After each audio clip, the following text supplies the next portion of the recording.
નમસ્કાર વિદ્યાર્થી મિત્રો, તપોન ગ્રુપ ઓફ સ્કૂલ સંચાલિત આપણી યુટ્યુબ ચેનલ તપોન સાયન્સ એકેડમીમાં હું શિલ્પા મેમ આપ સર્વે વિદ્યાર્થીઓનું હાર્દિક સ્વાગત કરું છું. 12 science chemistry JEE NEET chapter 2 solution lecture 5. તો વિદ્યાર્થી મિત્રો, હવે હું 12th સાયન્સ જે છે એનું સેકન્ડ લેશન જ્યાંથી આપણું અધૂરું હતું ત્યાંથી સ્ટાર્ટ કરું છું. બરાબર છે. હવે ક્યાં અધૂરું હતું એ તમને યાદ કરાવી દઉં. તમે લોકોએ લખેલું હશે તો તમને મારા કરતાં પણ વધારે સારી રીતે યાદ હશે. બરાબર છે. નોર્મલી આપણે રાઉલ્ટનો નિયમ જોતા હતા. રાઉલ્ટનો નિયમ બાષ્પશીલ દ્રાવ્ય અને બાષ્પશીલ દ્રાવક માટે. ઓકે, એના ઇક્વેશન આપણે જોઈ લીધા હતા અને ફાઇનલ ઇક્વેશન સુધી આપણે પહોંચ્યા હતા. તો હવે ફાઇનલ ઇક્વેશન જે છે એના પરથી ગ્રાફ કઈ રીતે બનશે આપણે એ ગ્રાફ જોવાનો છે. રેડી? ચાલો. તો ગ્રાફ કદાચ મેં તમને પહેલાં પણ કીધું હતું કે તમે સમજી ગયા હશો. બરાબર છે. તેમ છતાંય આપણે જોઈ લઈએ. રેડી? ચાલો. બીજા નંબરનું કે રાઉલ્ટનો નિયમ જે છે એ આપણે જોશું. ત્યાર પછી રાઉલ્ટના નિયમથી ધન અને ઋણ વિચલન આપણે જોવાનું છે. પહેલાં તો આપણે રાઉલ્ટનો નિયમ જે છે એનો ગ્રાફ અને એના માટે પહેલાં ઇક્વેશન જોવું પડશે. તો નોર્મલી આપણે એમ કહી શકીએ કે પી ટોટલ. હવે પી ટોટલ એવું કે અને આપણી પાસે માનો કે દ્રાવક એક જ છે. બરાબર છે. તો એની સરફેસ ઉપર જે પ્રેશર હશે એને પી ટોટલ કહેવાય. એટલે P0A ઇન્ટુ શું લખાય? XA. બરાબર છે. એક તો આવું કહી શકો. ઇનકેસ એવું બની શકે, માનો કે તમે સોલ્યુશન બનાવ્યું છે. એ સોલ્યુશન જે છે એમાં બાષ્પશીલ દ્રાવ્ય અને બાષ્પશીલ દ્રાવક બંને ભેગા છે.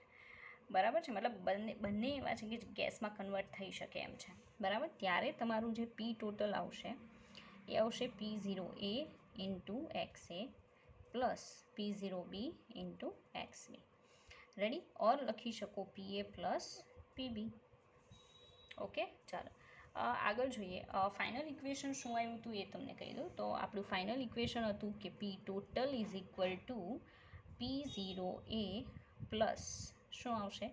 XB P0B minus P0A. બરાબર. આવું આપણું ફાઇનલ ઇક્વેશન જે છે એ ઇક્વેશન આવ્યું હતું. અને મેં ત્યારે તમને કીધું હતું આ ઇક્વેશન છે અને તમે સુરેખાના સમીકરણ સાથે સરખાવી શકો. બરાબર. ચલો. તો આપણે શું કરીએ કે એને સુરેખાના સમીકરણ સાથે સરખાવીએ. ઓકે, ચાલો. જો સુરેખાના સમીકરણ સાથે હું એને સરખાવીશ તો આ આવશે Y. રેડી? આ આવશે C પ્લસ આ જે છે બરાબર છે એને લખાશે X ઇન્ટુ M. બરાબર. આમાં કઈ વસ્તુ શું છે કહી દઉં. ચાલો. Y અક્ષ ઉપર શું લેવાનું? પી ટોટલ અક્ષ પર પી ટોટલ. બરાબર. એના વર્સિસ એક્સ અક્ષ ઉપર શું લેવાનું થશે? એક્સ અક્ષ પર તમારે લેવાનું થશે XB. બરાબર. શું લેવાનું થશે? XB. તમે જે બે ગ્રાફ બનાવો છો એક સાથે બે, એની જગ્યાએ જો સિંગલ બનાવો તો કન્ડિશન શું હશે આપણે એની વાત કરીએ છીએ. ઓકે, ચાલો. અને C એટલે શું થાય? આંતરછેદ. હવે આંતરછેદની પ્રાઇસ જે છે કોના બરાબર હશે? P0B. રેડી? ચાલો. બીજા નંબરનું છે M. M એટલે ઢાળ કહેવાય. બરાબર. ઢાળ કોના બરાબર હશે? તો P0B માઇનસ તમે P0A કરો. રેડી? એટલો ઢાળ હશે. નોર્મલી આ રીતે તમારો આખો ગ્રાફ જે છે એ ગ્રાફ અહીંયા તૈયાર થશે. ઓકે, ચાલો. નાવ આગળ જોઈએ. એક એક્ઝામ્પલ આપું. એ એક્ઝામ્પલથી તમે બહુ સારી રીતે સમજી શકશો. બરાબર કે what I want to say. બરાબર. ચાલો. એક્ઝામ્પલની અંદર માનો કે હું દ્રાવ્ય B લઉં છું અને દ્રાવક A લઉં છું. બરાબર. ચાલો. હવે કન્ડિશન શું થશે એ સમજો કે સોલ્યુશનની અંદર 0.4 મોલ અંશ કોના છે? તો 0.4 જેટલા મોલ અંશ જે છે એ દ્રાવ્ય બીના છે. તો આના કેટલા હશે? 0.6. બંનેના મોલ અંશની જરૂર પડશે. બરાબર. સેકન્ડ થિંગ કે આ જે બી દ્રાવ્ય છે એનું P0B મતલબ એ જ્યારે એકલું હોય ત્યારે એનું પર્ટિક્યુલર પોતાનું જે બાષ્પ દબાણ છે એ 400 mm of Hg છે. એ જ રીતે P0A જે છે P0A એ કેટલું છે? તો એ આપણી પાસે છે 1000 mm of Hg. ઓકે, આ પણ લખી દઉં. બરાબર. mm of Hgમાં છે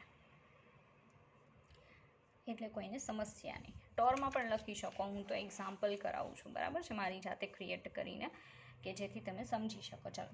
હવે આપણે શું કહેવાનું છે કે આનું જો આપણે ઇક્વેશન લખીએ, રેડી, તો આપણને પી ટોટલ કેટલું મળવું જોઈએ? તો પી ટોટલ ઇઝ ઇક્વલ ટુ શું થાય? હમણાં હજી જોઈ ગયા આપણે કે P0 એ વત્તા શું લેવાનું? XB. P0 B માઇનસ શું આવશે? P0 A. ઓકે, આપણે પી ટોટલ ફાઇન્ડ આઉટ કરીએ. ચાલો, P0 A કેટલું છે? અહીંયા છે 1000. ઓકે, 1000 પ્લસ XB કેટલા છે? 0.4 દેખાય ને XBB માટે. ચાલો, P0 B કેટલા? 400 માઇનસ P0 A કેટલા? 1000. ઓકે, ચાલો 1000 પ્લસ 0.4, 400માંથી 1000 માઇનસ 600. ચાલો, પ્લસ માઇનસ માઇનસ થાય, 4 6 24 એટલે કેટલા થઈ જાય? 240 થાય. 1000 માઇનસ કેટલા થશે? 240. રેડી, કેટલા આવશે? 760 mm ઓફ Hg. ખબર પડી ગઈ? બરાબર છે. મતલબ અહીંયા આપણને જે પી ટોટલ મળે છે ને એ 760 mm ઓફ Hg મળે છે. Ready, okay. ઇનકેસ તમારે આવું નથી કરવું તો આપણી પાસે બીજો ઓપ્શન છે ને, આપણે એનો યુઝ કરીએ. આન્સર સેમ જ આવે કે પી total is equal to P0 A into XA plus P0 B into XB. Okay, P0 A આપણી પાસે છે 1000 મલ્ટીપ્લાય 0.6 પ્લસ 400 ગુણ્યા 0.4 થાય ને, તો આ કેટલા થાય? 600 પ્લસ 4 4 16 એટલે કેટલા થાય? 160.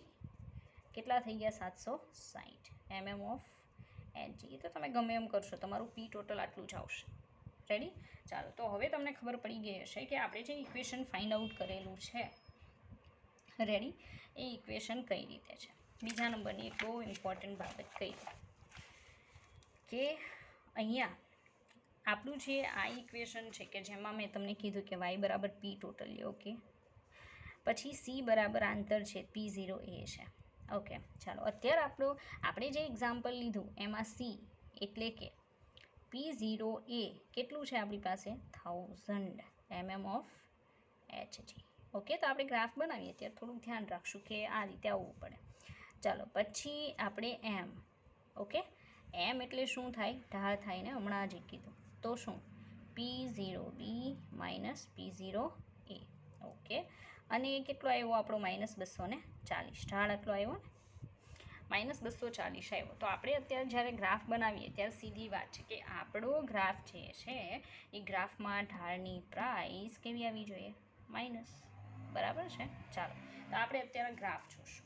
બરાબર છે. કોના વિરુદ્ધ કોનો? તો પી ટોટલ વર્સિસ આપણે મોલ અંશનો ગ્રાફ બનાવીએ.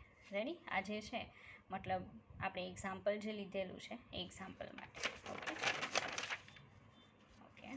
હવે ફર્સ્ટ ઓફ ઓલ કહી દઉં કે ગ્રાફ જ્યારે તમે પહેલો બનાવો છો, બરાબર છે, ત્યારે એ કઈ રીતે આવશે તો એ ખાલી તમને બતાવી દઉં કે જેથી તમને એનો ખ્યાલ આવે. રેડી, ચાલો. જો આ લાઈન હું પી ટોટલ લઉં, કઈ લઉં? પી ટોટલ. એ લાઈન જે છે એને હું લઈ લઉં? પી ટોટલ લઉં. ઓકે, અને આ લાઈન જે છે એને હું શું લઈ લઉં? XB, કારણ કે મારે XB લેવાનું છે. અને ઊભી લાઈન હું લેવાની છે? પી ટોટલ. તો મારે અહીંયા એક બીજી લાઈન બનાવવી પડશે. રેડી, ચાલો. હવે મારું કહેવાનું એમ છે કે હમણાં થોડીક વાર પહેલાં તમે જોઈ ગયા આપણે જે ઉદાહરણ લીધું ને એમાં P0 એ મેક્સિમમ કેટલું હતું? 1000. અને P0 B કેટલું હતું? 400. પણ આપણું જે પી ટોટલ આવ્યું ને ભાઈ, બરાબર, એ પી ટોટલ કેટલું આવ્યું? 760 mm ઓફ Hg. તો સીધી વાત છે, આ બંનેની વચ્ચે આવે. બરાબર, બંનેની વચ્ચે આવશે. ઓકે, ચાલો. એનો સીધો મતલબ એમ છે કે ઇનકેસ હું એમ કહી દઉં છું કે મારું પી ટોટલ જે 760 છે એ અહીંયા છે. 760 અહીંયા છે. બરાબર છે. તો એ 760 જ્યારે હું અહીંયા બતાવું છું, બરાબર છે, તો ત્યારે જે મોલંશ છે ને એ મોલંશ આ XB અહીંયા હું 0 ના લઈ શકું. બરાબર, કેટલા છે XBના? 0.4 છે ને. રેડી, તો 0.4 જેટલા એના મોલંશ હશે ત્યારે પી ટોટલ કેટલું આવશે? 760 આવશે. બરાબર છે. ચાલો, હવે કહેવાનું એમ છે કે આપણો જે ગ્રાફ છે ને એ ગ્રાફ કઈ ડાયરેક્શનમાં જતો હશે, ઉપર તરફની દિશામાં જતો હશે. રેડી? ચાલો, તો અહીંયા મારે પહેલાં તો શું આગળ લંબાવી અને 0 સુધી પહોંચવું પડે ને. તો માનો કે અહીંયા હું 0 બતાવી દઉં છું, બરાબર. મૂલાંશ કેટલા બતાવું? XB 0 બતાવું છું. 0 પછી અહીંયા કેટલા આવશે?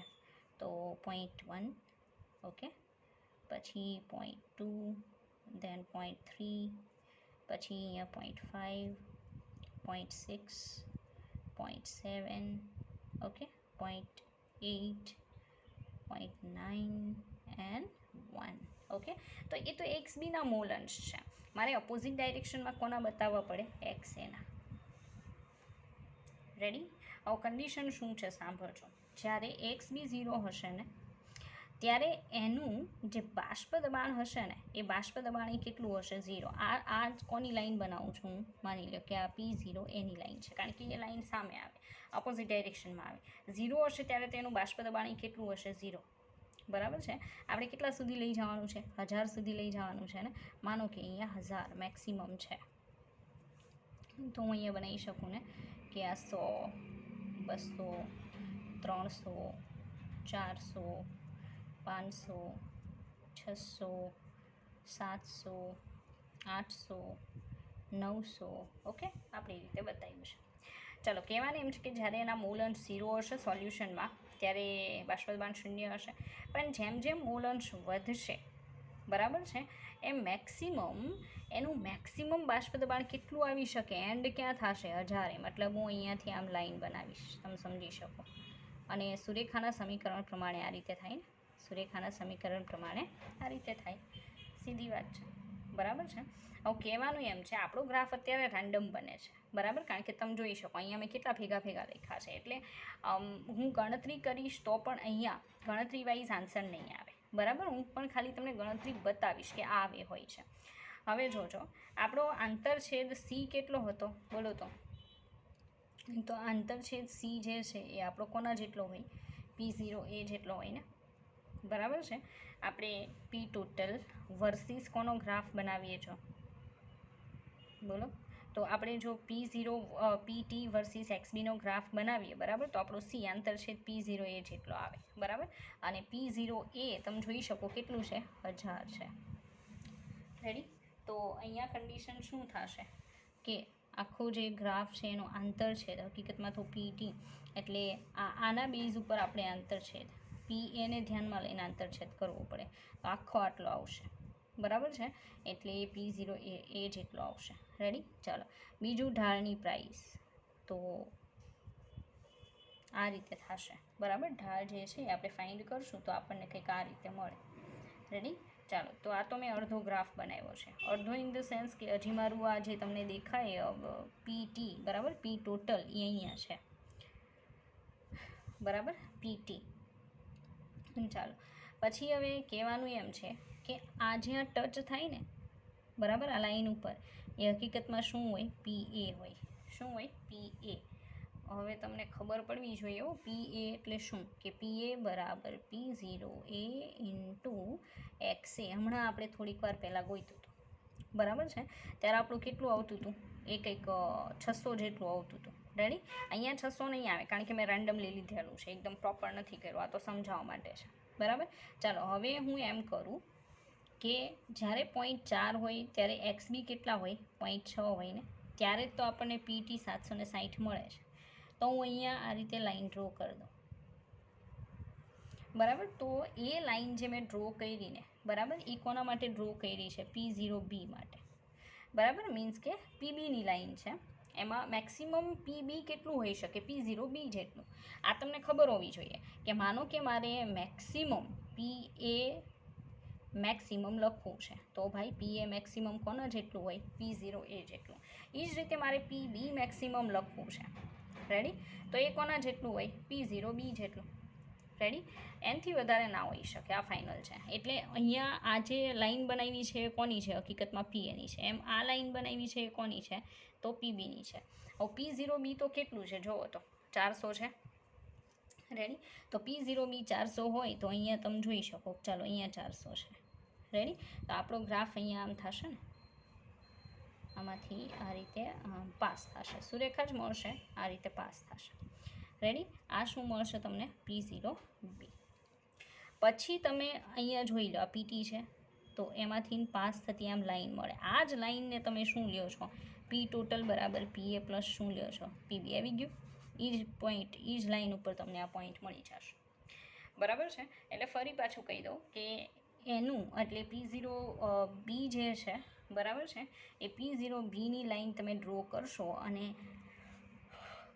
એના ઇક્વેશન પ્રમાણે જોશો તો એમાંય સુરેખા મળશે, પહેલામાંય સુરેખા મળે અને બંનેનું પરિણામી છે એની પણ તમને આ રીતે સુરેખા મળશે. બરાબર છે? તો આજે આપણે જોઈએ છે ને એ શું આપણે જોયો? રાઉલ્ટનો નિયમ પ્રમાણે એનો જે ગ્રાફ બનશે પી ટોટલ વર્સિસ XB ઓર પી ટોટલ વર્સિસ XC. બરાબર છે? એનો ગ્રાફ તમને આ રીતે મળે. નોર્મલી આ રીતે થાય, બંનેના અલગ ગ્રાફે બતાવી દઉં કે માનો કે આ રીતે અહીંયા આપણે આ મેઇન પી ટોટલવાળી લાઈન લઈએ અને અહીંયા શું લઈએ? એક્સ. બરાબર? તો આ રીતે સુરેખા આમ જશે. પછી આપણે અહીંયા લાઈન બનાવીએ છીએ, કોઈ એક જગ્યાએ ટચ કરી લેશે. રેડી? તો 0માંથી સ્ટાર્ટ નહીં થાય. તમે જોઈ શકો છો હું અહીંયાથી આમ આગળ જાઉં અને આ પોઈન્ટ છે એ શું છે? પીબીનું છે. રેડી? ચાલો, એટલે સીધી વાત છે કે પીબી ઓછું છે ને પી એ કેવું છે? વધારે છે. એ જ રીતે P0 એ વધારે છે ને P0B કેવું છે? પણ એક વસ્તુ ખાસ યાદ રાખજો, જો તમારું અહીંયા આ પી ટોટલ છે ને એ પીએ અને પીબીના સરવાળા બરાબર એટલે વધારે હોય ને, આ વસ્તુ યાદ રાખવી. જો હું કેટલીક બાબત કહી દઉં કે અહીંયા આપણું પી ટોટલ છે ને, બરાબર છે, એ લેસ ધેન શું છે? P0A છે. દેખાય ને? કઈ રીતે? પી ટોટલ અહીંયા મળે છે, જેને અહીંયા 500 એ ગણી શકાય. જ્યારે આપણું P0 એ કેટલું છે? 1000 છે. એટલે PT લેસ ધેન શું છે? P0A. પણ PT ગ્રેટર ધેન શું છે? P0B. તમે જોઈ શકો P0B અહીંયા છે અને PT ઉપર છે. બરાબર? તો પ્રાઇઝમાં ફેર છે. એક 300 નહીં, 400 જેટલું છે અને કંઈક આપણે 500 જેટલું મળે છે. રેડી? પણ એક વસ્તુ ખાસ યાદ રાખવી કે PT always greater than normally. બરાબર છે? શું હશે? બંનેના સરવાળા જેટલું હોય ને, PT ગ્રેટર ધેન PA અને PT ગ્રેટર ધેન શું હોય? PB. કારણ કે એ બંનેના સરવાળા જેટલું PT હોય એટલે મોટું જોવાનું છે. એટલે PT જે છે એ PA અને PB કરતાં મોટું હોય. પણ P0A અને P0Bની વાત કરો ને તો PT બંનેની વચ્ચેનું હોય. રેડી? તો આટલું ડીપમાં અને આ રીતે આઈ થિંક તમે સમજ્યા નહીં હોય. તમને કોઈ કેમ કહે કે તમે ગ્રાફ બનાવો, તમે શું કરો કે બે ઊભી લાઈન દોરો, બરાબર, વચ્ચે આડી લાઈન દોરો અને પછી બે ક્રોસમાં લાઈન દોરી અને એક પરિણામી ડ્રો કરી નાખો આ રીતે અને પછી કહી દો કે ચાલો આપણું કામ થઈ ગયું. બરાબર છે? આઈ હેવ ડ્રોન ડાયાગ્રામ, બરાબર, which I have to draw. ચાલો, તો મતલબમાં કે આજે છે રાઉલ્ટના નિયમ પ્રમાણે આપણે ગ્રાફ જોયો. રેડી? ચાલો, તો હવે કોઈની સમસ્યા ના હોવી જોઈએ. બીજી એક બહુ ઇમ્પોર્ટન્ટ બાબત કહી દઉં કે જેની પ્રાઇસ હાઈ લેવલની હશે ને એ વધારે શું હોય? બાષ્પશીલ હોય છે. મતલબ ગેસમાં વધારે ફેરવાશે તો વધુ બાષ્પશીલ છે. જ્યારે આજે તમે જોવો છો ને જેની પ્રાઇસ નીચે છે એને કહેવાય ઓછો બાષ્પશીલ. રેડી? ઓછો બાષ્પશીલ છે. ઓકે, તો એક વધારે બાષ્પશીલ છે અને એક કેવું છે? ઓછું બાષ્પશીલ છે. આ સીધી વાત છે. ચાલો, તો આ રાઉલ્ટનો નિયમ આપણે બાષ્પશીલ દ્રાવ્ય અને બાષ્પશીલ દ્રાવક માટે જોઈ લીધો. આગળ વધીએ આપણે. આગળ વધવામાં આપણે જોવાનું છે રાઉલ્ટના નિયમથી ધન અને ઋણ વિચલન. બિકોઝ એ બહુ ઇમ્પોર્ટન્ટ છે. કદાચ આ રાઉલ્ટના નિયમ કરતાં પણ વધારે ઇમ્પોર્ટન્સ એના ડેવિએશનનું છે. એને ડેવિએશન કહેવાય. તો અહીંયા હું દર્શાવું છું રાઉલ્ટના નિયમથી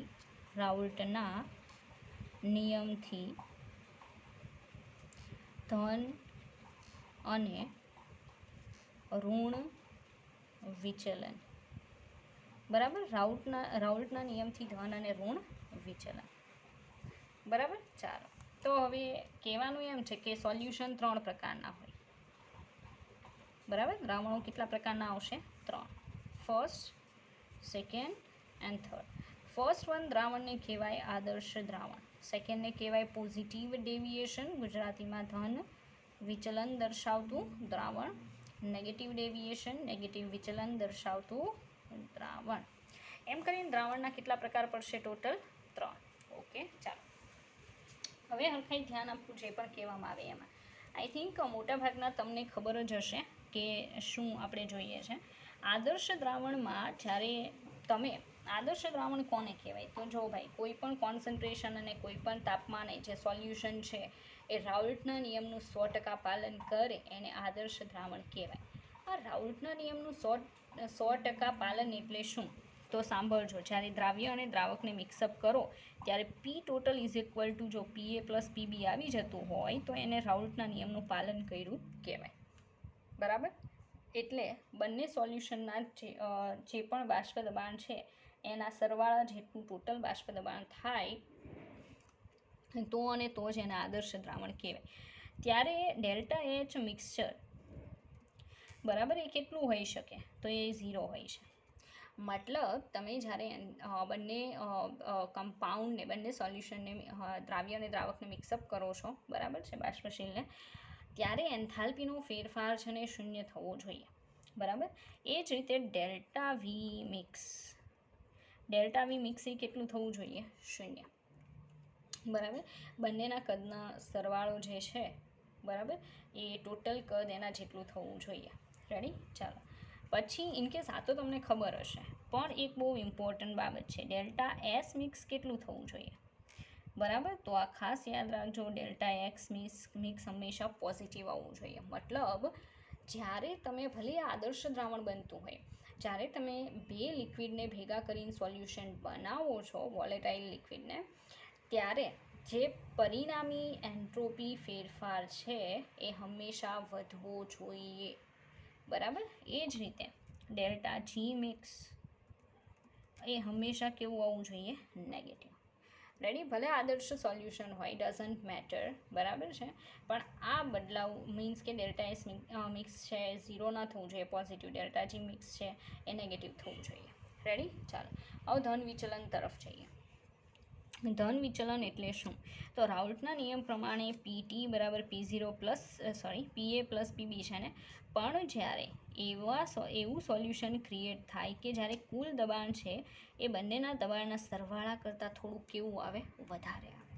માનો કે સરવાળો 760 થાય છે પણ તમારું પી ટોટલ 800 આવે, એટલે સમજી જાઓ કે કેવું વિચલન દર્શાવે છે? ધન વિચલન. બરાબર? તો એવું તો શું થયું કે ધન વિચલન જોવા મળ્યું? ઓકે, ચાલો જુઓ. એક દ્રાવકમાં એ વચ્ચે એટ્રેક્શન ફોર્સ છે, બી વચ્ચે એટ્રેક્શન ફોર્સ છે. હવે તમે બંનેને ભેગા કરીને શું બનાવો છો? એ બી. તો સાંભળજો, અહીંયા એટ્રેક્શન વધારે છે, આકર્ષણ વધારે છે. અહીંયા આકર્ષણ કેવું છે? ઓછું. તો સાંભળજો, જ્યારે બંને દ્રાવક અલગ અલગ હતા, મીન્સ કે બંને પદાર્થ લિક્વિડ અલગ અલગ હતા, ત્યારે બંનેના ગેસમાં કન્વર્ટ થતા અણુઓની સંખ્યા કેવી હોય? ઓછી, કારણ કે એટ્રેક્શન વધારે છે. પણ જેવું તમે એ અને બીને મિક્સઅપ કરો છો ત્યારે જે એ અને બી વચ્ચે એટ્રેક્શન થાય ને કેવું છે? ઓછું. બરાબર? મતલબમાં કે એ અને બી જકડાઈને રહી શકતા નથી, તો એ વધારે ઝડપથી ગેસમાં ફેરવાશે. બરાબર?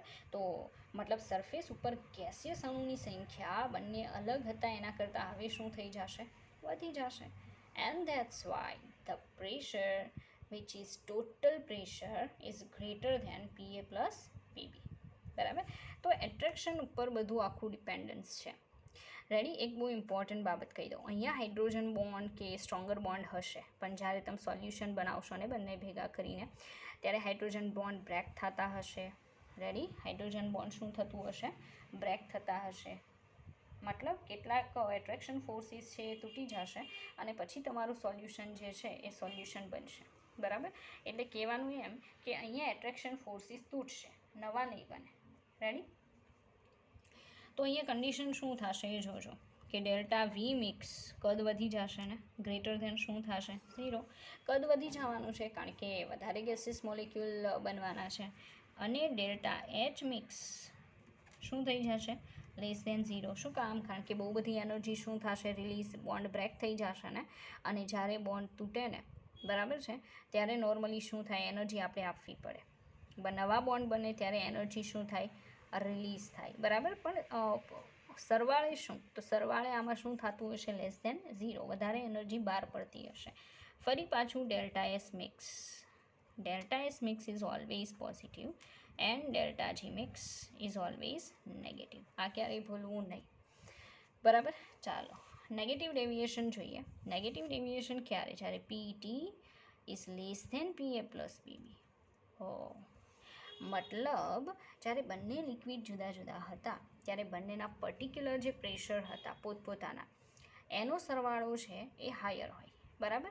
પણ જ્યારે બંનેને મિક્સઅપ કરો અને જે પરિણામી સોલ્યુશનની સરફેસ ઉપર જે પ્રેશર પ્રોડ્યુસ થાય એ પ્રેશર બંનેના સરવાળા કરતાં કેવું આવે? ઓછું. તો સીધી વાત છે કે એ એટ્રેક્શન અને બી એટ્રેક્શન, બરાબર.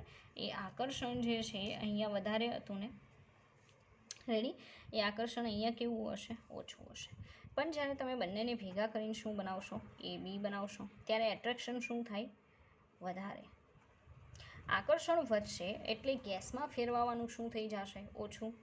તો ગેસમાં ઓછું ફેરવાય તો સપાટી ઉપર ગેસિયસ અણુની સંખ્યા ઘટી જશે, તો દબાણ ઘટી જશે. સીધી વાત છે, બરાબર છે. ત્યારે ડેલ્ટા વી મિક્સ જે છે ને, બરાબર, એ લેસ ધેન શું થશે? 0.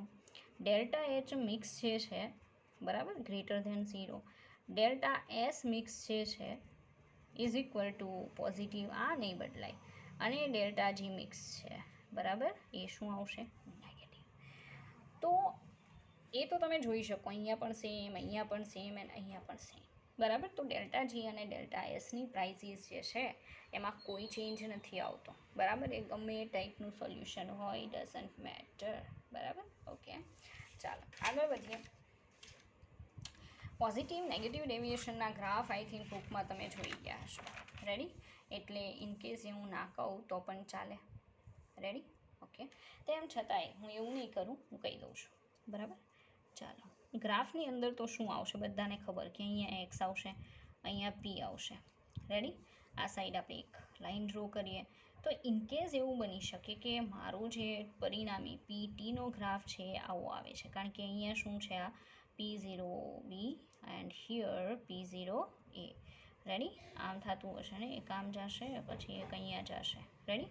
અને પરિણામી આવું આવે. તો જો સીધી લાઈન આવે તો રાઉલ્ટના નિયમને ફોલો કરે છે, મતલબ PT બરાબર PA પ્લસ PB છે. બટ આમ ઉપર આ રીતે બન્યું તો કહી દેવાનું કે PT greater than PA plus PB છે, રેડી. અને આમ નીચે બન્યું તો કહી દેવાનું કે PT is less than PA plus PB છે.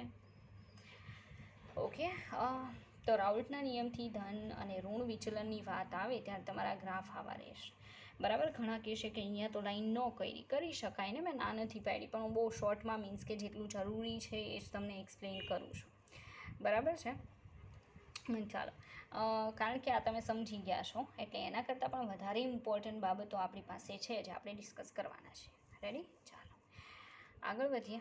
આગળ વધવામાં આપણી પાસે છે હજી પણ પોઝિટિવ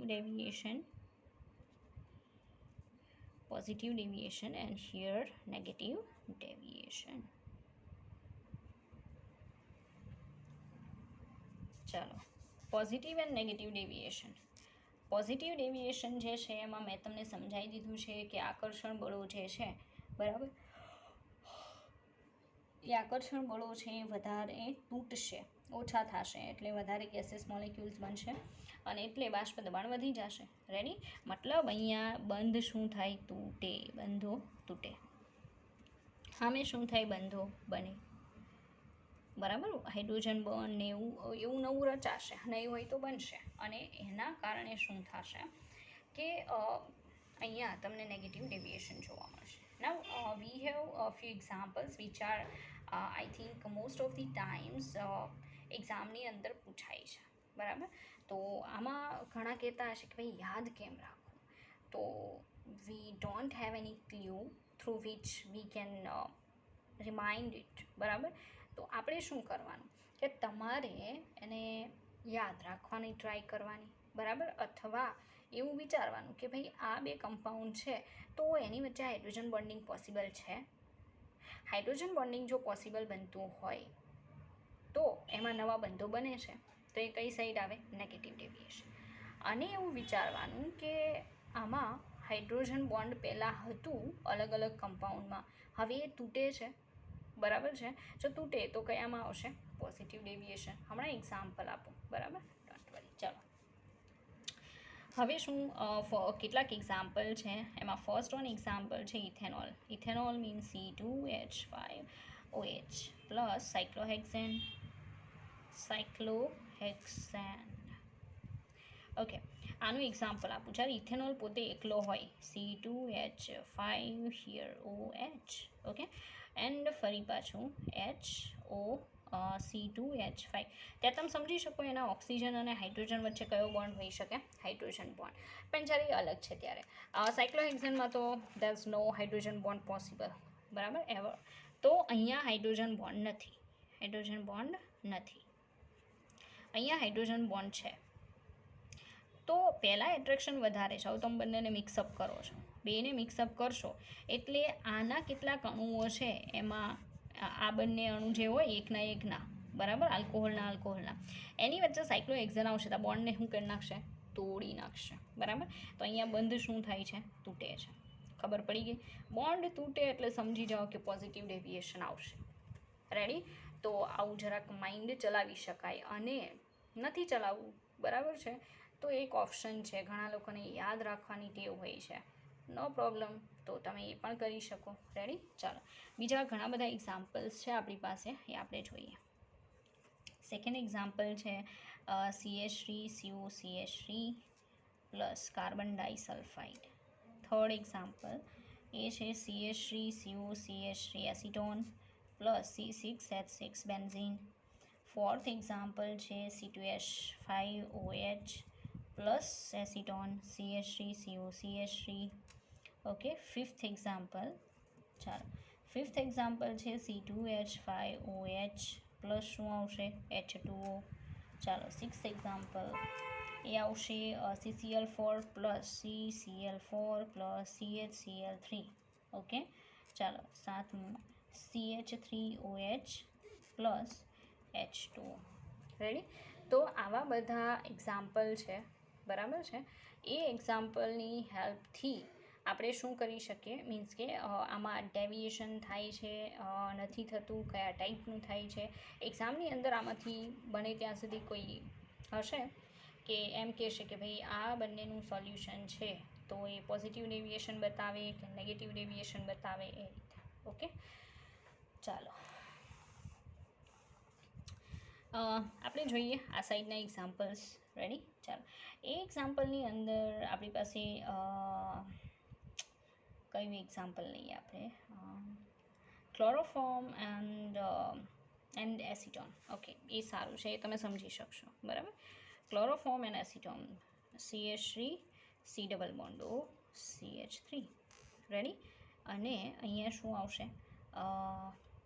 HCCl એન્ડ Cl. તમે જોઈ શકો કે પહેલાં જ્યારે બંને અલગ અલગ હતા ત્યારે એસિટોનમાં કોઈ હાઇડ્રોજન બોન્ડ નહોતો, ક્લોરોફોર્મમાં there is no hydrogen bond, બરાબર. પણ બંનેને ભેગા કરો ત્યારે શું બને છે? હાઇડ્રોજન બોન્ડ, મતલબ નવા બોન્ડ ફોર્મ થાય છે, તો નેગેટિવ ડેવિએશન. રેડી? ઓકે, ચાલો, બીજા ઘણા એક્ઝામ્પલ છે, બધા કહી દઉં તમને. HNO3 plus CHCl3. રેડી? બીજું CH3COCH3 plus C6H5NH2. Fourth example H2O plus HNO3. પાંચમું ઉદાહરણ C2H5O C2H5 plus CHCl3 H2O plus CH3 COOH, અથવા અહીંયા લઈ શકો HCOOH.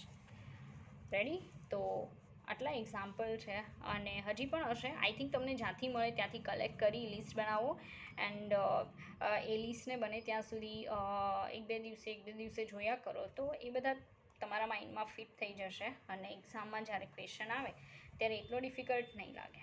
રેડી? ચાલો, હવે આપણે જોવાનું છે એઝિયોટ્રોપિક મિશ્રણ. રેડી? ઘણી બધી જગ્યાએ તમે એ વર્ડ સાંભળેલો હશે, એઝિયોટ્રોપિક સોલ્યુશન. તો આપણે એ જોવાના છીએ કે what is the meaning of azeotropic solution.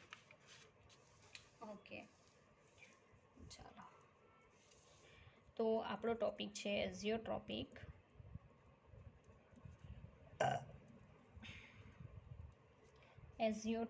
મિશ્રણ.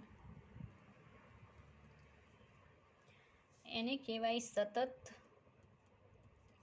ઉકળતા દ્રાવણો. બરાબર. એઝિયોટ્રોપિક મિશ્રણ એટલે શું થશે? સતત ઉકળતા દ્રાવણો. એવા સોલ્યુશન બનવાની શક્યતાઓ ક્યારે? આપણે એ જોવાનું છે. તો એ તમને કહી દઉં કે એવા દ્રાવણ બનવાની શક્યતા ત્યારે જ્યારે કોઈ સોલ્યુશન જે છે ને એ રાઉલ્ટના નિયમથી ખૂબ જ ઊંચા લેવલનું વિચલન દર્શાવે. બહુ મોટું ડેવિએશન જો જોવા મળે ત્યારે સમજી જવાનું કે ભાઈ આ એઝિયોટ્રોપિક સોલ્યુશન છે, આમાં આપણું કંઈ થવાનું નથી. ઓકે, મીન્સ કે we have no any kind of physical method through which we can separate both the solutes or solvent. બરાબર. તો કહેવાનું એમ કે બંને સોલ્યુટ અને સોલ્વન્ટ જે પણ છે આપણી પાસે, લિક્વિડ લઈ લો, તો એ લિક્વિડને આપણે પછી ફિઝિકલ મેથડથી અલગ નહીં કરી શકીએ. બરાબર. કારણ કે બંનેનું જે રાસાયણિક સંગઠન છે એ લિક્વિડમાં પણ સેમ હશે અને ગેસિયસ ફોર્મમાં પણ સેમ હશે. તમે કઈ રીતે અલગ કરશો? બરાબર છે. એટલે તો અહીંયા એમ કહી શકાય કે રાઉલ્ટના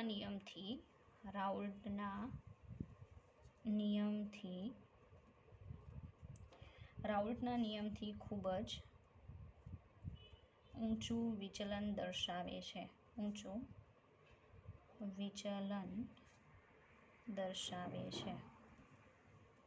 બરાબર. તો રાઉલ્ટના નિયમથી હાઈ લેવલનું વિચલન જે છે એ તમને જોવા મળશે. બરાબર.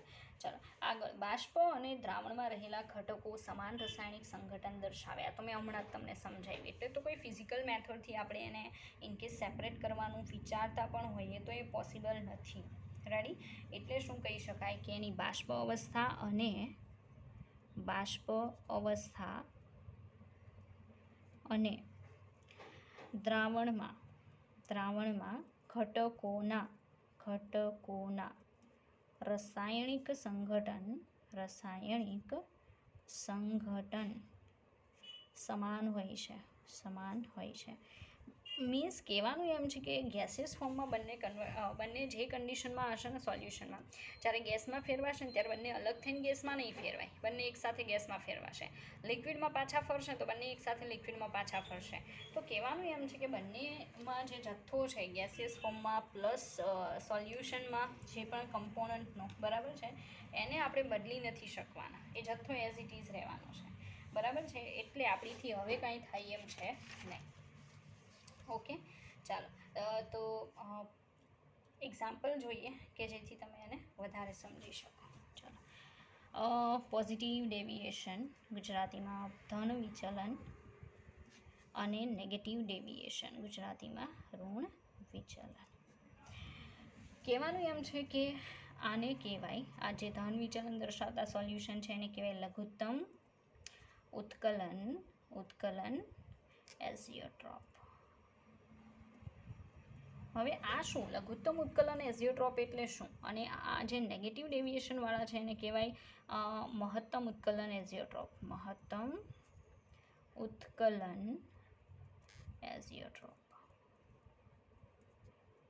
રેડી. તો એવું કહી શકાય કે લઘુત્તમ ઉત્કલન એઝિયોટ્રોપ છે, બરાબર છે, એવા સોલ્યુશન બની જશે કે કોઈ એક ટેમ્પરેચરે સતત ઉકળવાનું ચાલુ રાખશે. બરાબર છે. તમે એને સેપરેટ નહીં કરી શકો. અને એ જે તાપમાને ઉકળવાનું ચાલુ રાખે ને એને એનું બોઇલિંગ પોઈન્ટ કહેવાય. એ બોઇલિંગ પોઈન્ટ અંદર રહેલા બંને ઘટકો જે છે, મતલબ બંને જે લિક્વિડ છે એ બંનેના ઉત્કલન બિંદુ કરતાં કેવું હશે? ઓછું હશે. એટલે એનું નામ લઘુત્તમ ઉત્કલન એઝિયોટ્રોપ છે. એ જ રીતે મહત્તમ ઉત્કલન એઝિયોટ્રોપ એટલે શું? તો એવું એઝિયોટ્રોપિક સોલ્યુશન બનશે, બરાબર છે, કે જે એક ચોક્કસ ટેમ્પરેચરે સતત ઉકળવાનું ચાલુ રાખશે. પણ એ જે ટેમ્પરેચર હશે ને એ અંદર રહેલા બંને દ્રાવકોના બોઇલિંગ પોઈન્ટ કરતાં હાયર લેવલનું હશે. રેડી. ચાલો. તો યાદ રાખવું આ એટલું ડિફિકલ્ટ નથી. એનું રીઝન છે પ્લસ આરે માઇનસ લ્યો, એટલે પ્લસ એટલે પોઝિટિવ વિચલનમાં લઘુત્તમ શબ્દ રાખો અને નેગેટિવ વિચલનમાં મહત્તમ શબ્દ. રેડી. અપોઝિટ લેવાનું છે. ચાલો. આપણી પાસે બહુ સારા ઉદાહરણ છે. ઉદાહરણ તરીકે 95.5% C2H5OH વત્તા 4.5% શું લેવાનું છે? વોટર. બરાબર. આ બંનેનું જે મિશ્રણ બને છે એ એઝિયોટ્રોપિક મિશ્રણ બનશે અને એનું જે બોઇલિંગ પોઈન્ટ છે એ બોઇલિંગ પોઈન્ટ મળશે 351.15 કેલ્વિન. જો ઇથેનોલનું તો મને પ્રોપર નથી ખબર, રેડી. પણ વોટરનું બોઇલિંગ પોઈન્ટ 100 ડિગ્રી સેન્ટીગ્રેડ છે, એ 373 કેલ્વિન થાય, બરાબર. તો ઇથેનોલનું હશે કંઈક 300 સમથિંગ જે પણ હોય એ પણ 351 કરતાં કેવું હશે, હાઈ હશે. તો એ બંને કરતાં આનું કેવું આવ્યું, ઓછું આવ્યું સોલ્યુશનમાં. એ જ રીતે અહીંયા ઉદાહરણ માનો કે આપણી પાસે 68% HNO3 છે, એનું સોલ્યુશન આપણે બનાવીએ 32% વોટર સાથે. જ્યારે તમે આનું સોલ્યુશન બનાવો છો ત્યારે બહુ હાઈ લેવલનું વિચલન જોવા મળશે, એટલે એ એઝિયોટ્રોપિક સોલ્યુશન બનશે, જેનું બોઇલિંગ પોઈન્ટ છે 393.5 કેલ્વિન. પાણીનું કેટલું છે, 373 કેલ્વિન, એના કરતાં હાઈ છે. એ જ રીતે HNO3નું જે છે, બરાબર છે, એના કરતાં આ કેવું હશે, હાઈ લેવલનું હશે. તો હવે તમે સમજી ગયા હશો કે લઘુત્તમ ઉત્કલન એઝિયોટ્રોપ અને મહત્તમ ઉત્કલન એઝિયોટ્રોપ એટલે શું. રેડી.